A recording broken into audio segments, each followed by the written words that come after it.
Good morning students. आज हम खनिज और शक्ति संसाधन की नेक्स्ट वीडियो में परंपरा स्रोत के बारे में जानेंगे। ऊर्जा के परंपरा स्रोत वे हैं जो लंबे समय से सामान्य उपयोग में लाए जा रहे हैं। ईंधन और जीवाश्म ईंधन परंपरागत ऊर्जा के दो मुख्य स्रोत हैं।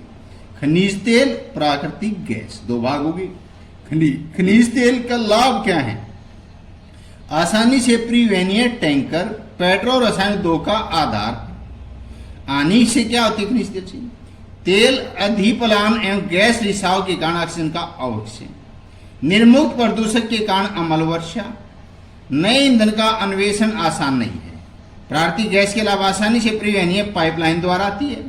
तेल और कोयले से अधिक स्वच्छ और तेल से सस्ता होता गैस यानी प्राकृतिक गैस जो है सीएनजी लगाओ या रसोई वाली मीथेन गैस। ऊर्जा के प्रमुख स्रोत है। जो ऊर्जा के भाग हैं ईंधन, कोयला और जल विद्युत। ये ऊर्जा के प्रमुख स्रोत तीन आगे: जल, ईंधन, कोयला।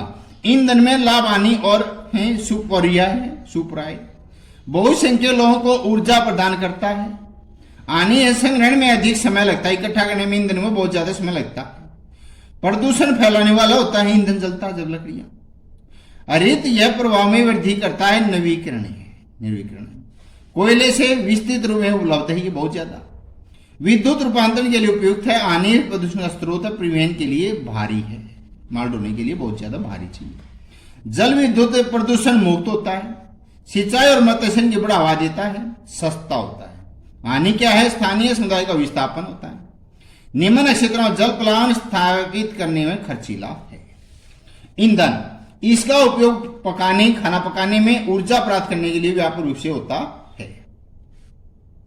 हमारे देश में ग्रामीणों द्वारा उपयोग की गई 50% अधिक के ऊर्जा ईंधन से प्राप्त होती है। पौधों और जानवरों के अवशेषों लाखों वर्षों धरती के अंदर दबे रहे थे। ताप और दाब के प्रभाव से जीवाश्म ईंधनों में परिवर्तित हो गए। जीवाश्म ईंधन कोयला, पेट्रोल, प्राकृतिक गैस परंपरागत ऊर्जा से मुख्य स्रोत हैं। इन खनिजों के भंडार सीमित है। विश्व की बढ़ती जनसंख्या जिस दर से इनका उपयोग कर रही है वह इनके निर्माण की दर कहीं अधिक है, इसलिए ये शीघ्र ही समाप्त होने वाले हैं।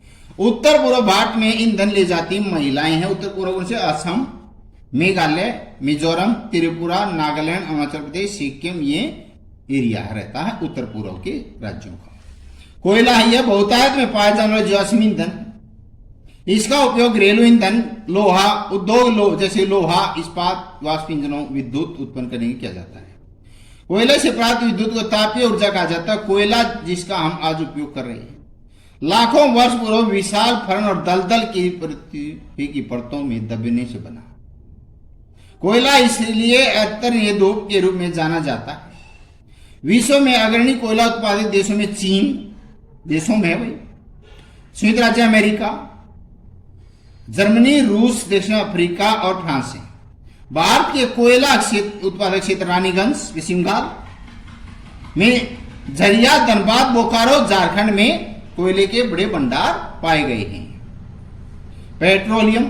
पेट्रोल जिसे आपकी कार चलती है, तेल जो आपकी साइकिल को चरमराने चर के बाद जो साइकिल आता है उसमें लगाने से काम आता है।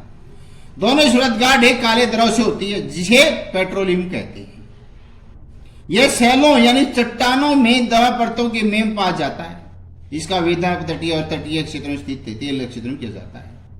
तदुपरांत इसे परीक्षण यानी शुद्ध करने के लिए भेजा जाता है। जब परीक्षित पेट्रोलियम के प्रकरण में विभिन्न तरह के उत्पाद डीजल, पेट्रोल, मिट्टी का तेल, मोम, प्लास्टिक, स्नेक यानी कि मुगल लोहा तैयार किया जाता है। स्नेक पेट्रोलियम और इसे बने उत्पादों को काला सोना भी कहा जाता है। यानी पेट्रोलियम का दूसरा नाम क्या आ गया? काला सोना, क्योंकि यह बहुत अधिक मूल्यवान है।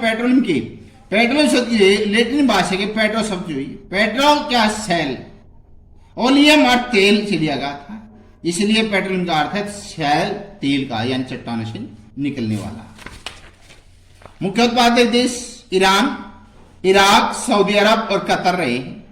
अन्य मुख्य उत्पादक संयुक्त राज्य अमेरिका, रूस, वेनेजुएला, अल्जीरिया। भारत में मुख्य उत्पादक असम में डिगबोई, असम में नाहरकटिया, नूनमती। मुंबई के अंदर बॉम्बे हाई, कृष्णा और गोदावरी नदियों में डेल्टा पाए जाती हैं।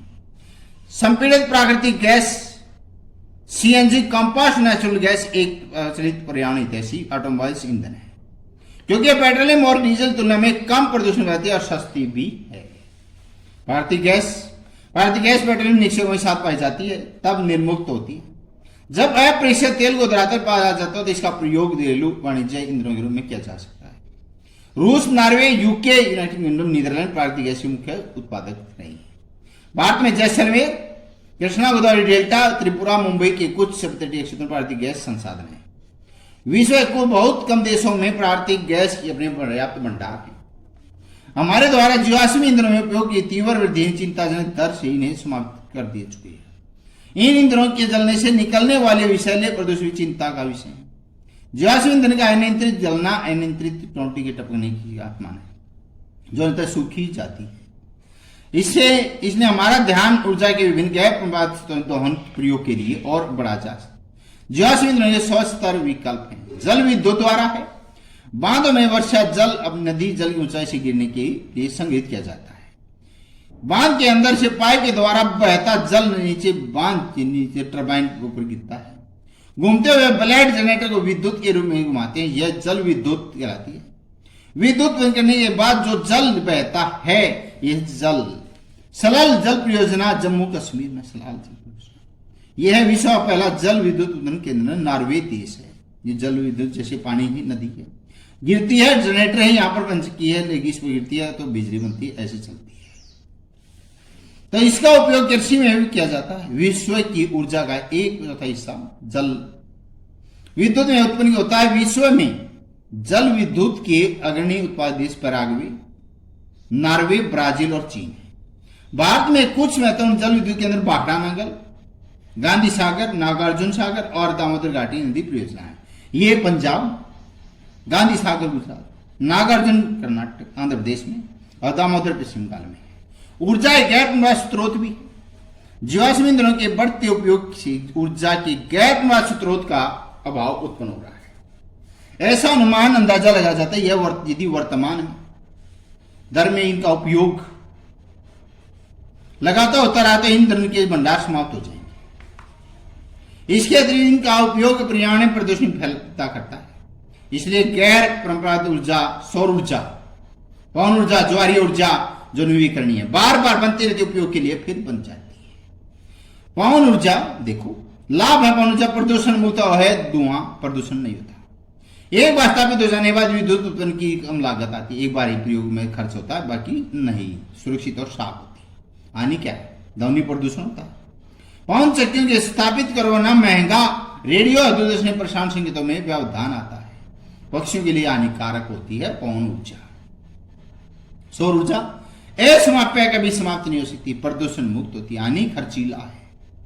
स्रोत के विस्तृत होने से ऊर्जा बर्बादी होती है। ज्वारीय ऊर्जा लाभ है, प्रदूषण मुक्त है, असमाप्य पानी का चढ़ना उतरना होता चाहिए।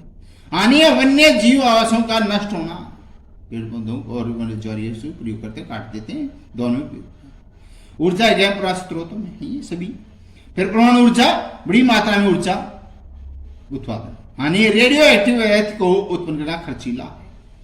बायोगैस द्वारा कम लागत आती है, उपयोग में आसान है। जैव व्यर्थ का उपयोग, बायोगैस का उत्पादन। हरित गृह प्रभाव का कारण है पेड़ पौधे नष्ट हो जाते हैं। भूत भूमि के गर्भ के अंदर से स्वच्छ पर्यावरण विदेशी हर समय उपलब्ध है। हानि शहर में बहुत से अवस्थित होने के कारण विद्युत वहन करना खर्चीला है।